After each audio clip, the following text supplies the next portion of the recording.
Commençons in medias res dans la matière. Depuis quelque temps, mes travaux artistiques se concentrent sur les domaines de la performance en direct, de la sculpture et des installations dans l'espace intérieur et extérieur. Ils apparaissent souvent dans le cadre de projets architecturaux en tant que Kunst am Bau ou art et architecture en français, je crois. Dans la plupart des cas, il s'agit de traiter des matériaux naturels et de les rendre tangibles. La sensualité des matériaux joue un rôle important, tout comme leur dimension spatiale et temporelle, telles que la masse, leur densité ou leur perméabilité, la gravité pouvant devenir un thème, la permanence ou la fugacité, l'éphémère. Ainsi, les œuvres visent notamment l'expérience et la perception de la propre physicalité, liée au corps du public et à celui de l'artiste, le mien. Ces points d'intérêt se traduisent par un mode de travail processuel et dans la plupart des cas à long terme. Dans ce processus, l'esthétique de l'objet artistique est liée au performatif de sa production. Cela ne signifie pas seulement que la manière de faire reste visible et perceptible dans l'œuvre sous la forme de traces de travail ou d'une énergie particulière. Cela signifie également que les questions de l'art spatial et temporel se posent par rapport à mes œuvres.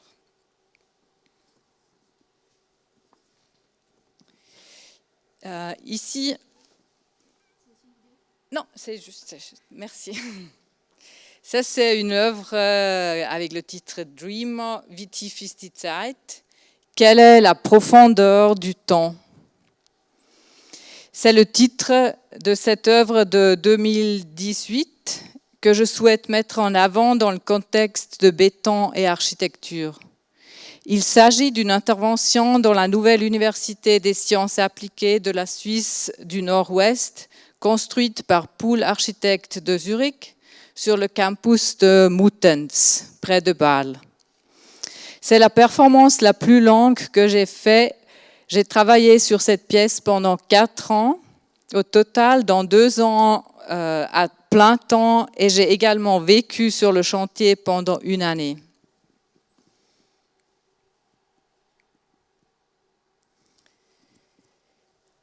Vous voyez ici la situation dans le froid glacial de janvier 2017 sur le chantier.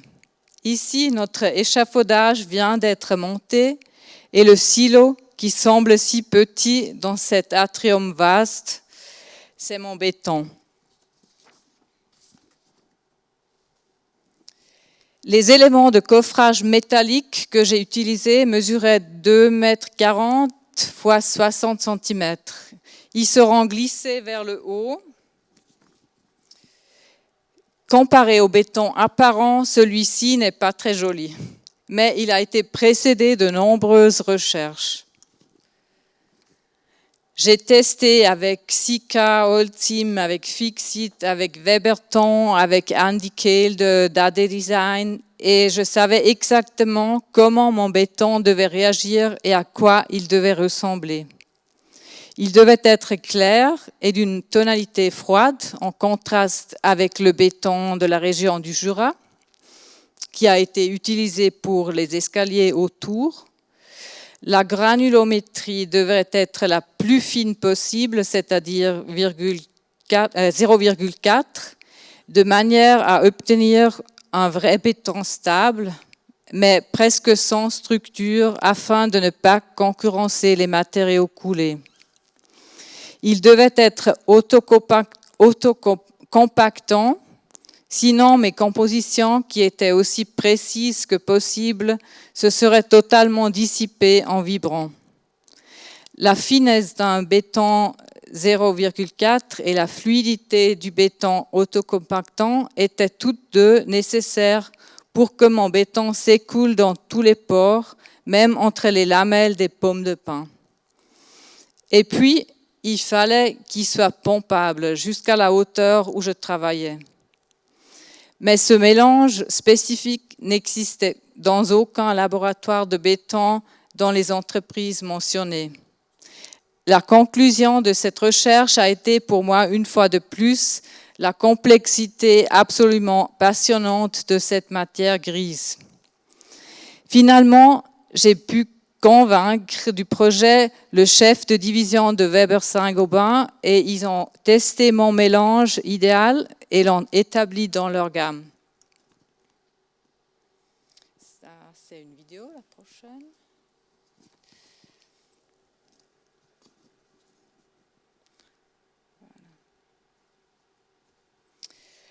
Le Dreamer est un casting solide, sans armature.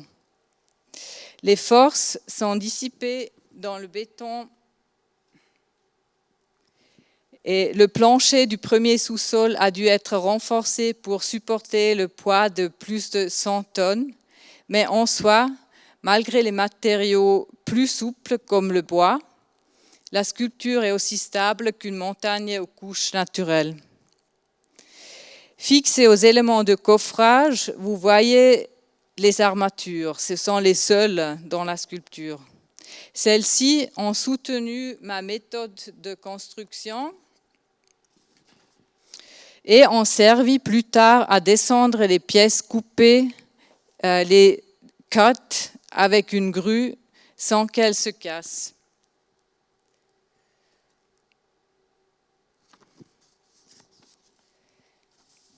Parce qu'après l'achèvement de la composition avec des matières premières comme le bois, les pierres et les métaux, l'entreprise Diamantbohr AG a coupé 17 cm sur chacun des 4 côtés et a remis à nu le matériau coulé dans la coupe longitudinale. Voici 2 de ces cuts exposés à la Galerie Mitterrand à Paris.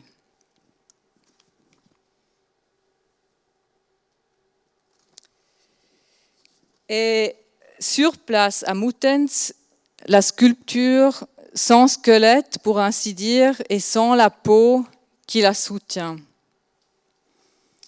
Stabilité intérieure et sécurité existentielle. Ce sont précisément les idées artistiques de cette œuvre. Il s'agit de consolider, de devenir stable et en même temps de se libérer. Un champ de tension qui m'intéresse depuis longtemps, dans son interaction ambivalente, voire dialectique. Le Dreamer se tient là, presque un peu humain, ouvert, vulnérable, attirant, précaire et pourtant stable et fiable. Personne ne passe simplement devant cette œuvre. L'expérience de la précarité est, comme je l'ai dit, un moteur important. On pourrait donc dire que sur le plan thématique, l'œuvre traite du défi consistant à maintenir ou à retrouver une stabilité intérieure et une sécurité existentielle dans un monde de plus en plus virtuel, c'est-à-dire dépourvu d'objets et de substances.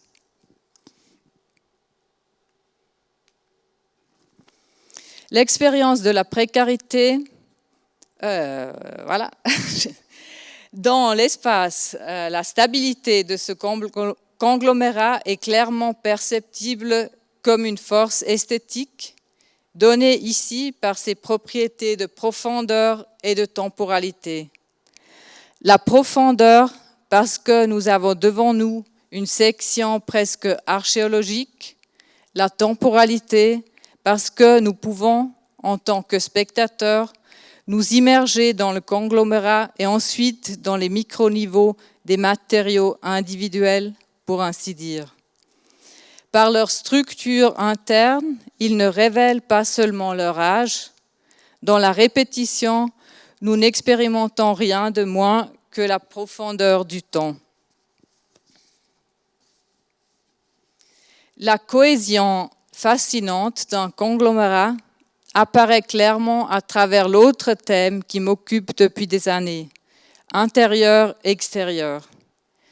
Cette esthétique du précaire, du fragile, peut aussi être ressentie par l'authenticité. Tout a passé par mes mains. Un colosse de 100 tonnes avec lequel nous entrons en relation par son ouverture et en proximité physique par son attraction haptique. Le béton est un matériau très important pour moi et mon travail artistique. Je l'utilise régulièrement depuis 11 ans pour des projets très différents.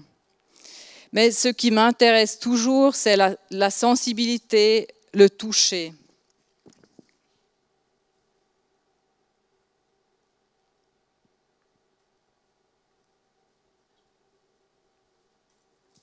Voilà. Le béton est considéré comme dur, froid et anguleux. Le béton peut également être perçu différemment. L'ami de mon ami, c'est le titre d'une œuvre de 2012, ici au Fontana Park, à Coire, au Grison. Comme le Dreamer, l'ami de mon ami est aussi un moulage massif sans armature. La sphère est placée dans un parc baroque.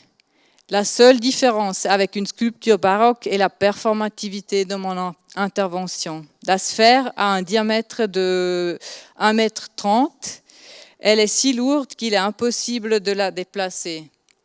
Mais avec 4 voire 5 personnes, il est possible de la faire rouler et de changer sa position dans le parc. Cette attraction tactile est nécessaire pour que l'œuvre fonctionne. Vous avez absolument envie de la toucher peut-être et de vous blottir contre elle. Sentir la chaleur du béton chauffé par le soleil ou simplement s'allonger dessus et reposer, libérer son propre poids. Le béton peut être coulé et prend des formes compactes, souvent géométriques. Toutefois, le même matériau peut également être façonné sans coffrage. Il est dur et compact, mais malléable. Et ce qui est surtout important pour moi, je peux le travailler moi-même dans mon atelier.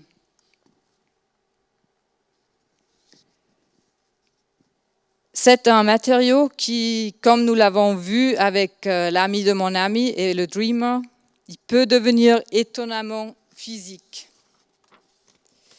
Voici une œuvre de 2011 avec le titre « Rencontre ». Pour moi, dans toutes mes œuvres, celle-ci est l'exemple le plus clair de la manière dont l'esthétique de l'objet artistique se combine avec le performatif de sa production. En remplissant des sacs à déchets avec du béton et en laissant durcir sur mon corps, je crée une extension de mon propre corps ainsi qu'une contrepartie, l'autre.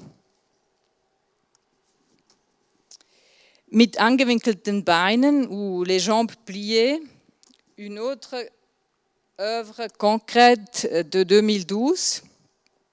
Avec une équipe, j'ai appliqué une chape fluide, je crois, ça s'appelle en français, sur l'ensemble de la surface d'exposition du musée des Beaux-Arts de Olten, sur 2 étages, environ 400 mètres carrés.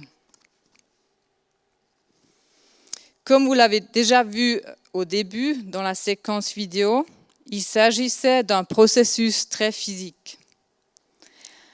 Un autre processus s'est manifesté pendant l'exposition, c'est-à-dire dès que le public est entré dans le musée. Le sol a été coulé juste assez épais, 12 mm, vous voyez mon bâton de mesure, pour lui permettre de se fissurer et de se ramollir. La couche de béton dur s'est adoucie sous l'effet des pas des visiteurs du musée, du poids de leur corps et de leurs mouvements dans l'espace. Les visiteurs de l'exposition n'ont pu s'empêcher de façonner littéralement l'œuvre avec leur corps. Le résultat était finalement un paysage doux et tridimensionnel qui permettait une attention particulière à la marche. Ce travail m'amène à un autre projet d'art et architecture, une fontaine à la station d'épuration d'Ouster. L'ensemble de la sculpture fonctionne en fait comme une éponge. L'eau est pompée dans la sculpture par le bas via de nombreux tuyaux fins. De là, elle remonte à la surface, non pas en faisant des bulles et des vagues, mais plutôt comme si le corps transpirait. Le béton est normalement imperméable à l'eau. Ici, avec une équipe de spécialistes, j'ai cherché un béton qui peut absorber et libérer l'eau. Ça, c'est encore une vidéo. Merci. Là, il y a du sound. Oui.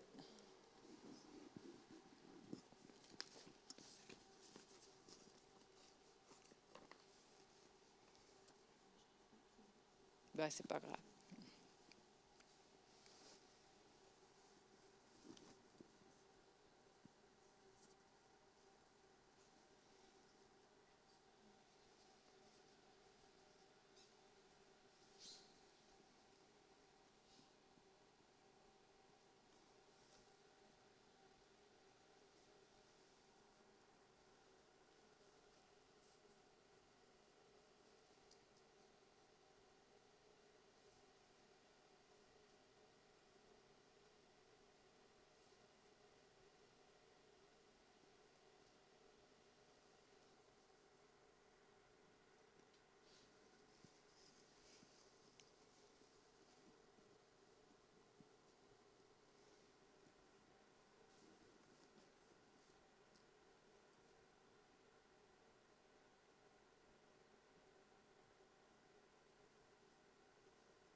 Je viens au tout dernier exemple, le plus récent, l'œuvre intitulée House a été créée il y a 10 jours in situ dans l'espace de la galerie Lulin et Ferrari à Zurich, où elle est désormais exposée.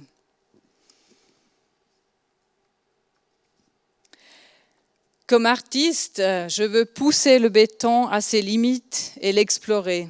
Et je le fais en utilisant mon corps.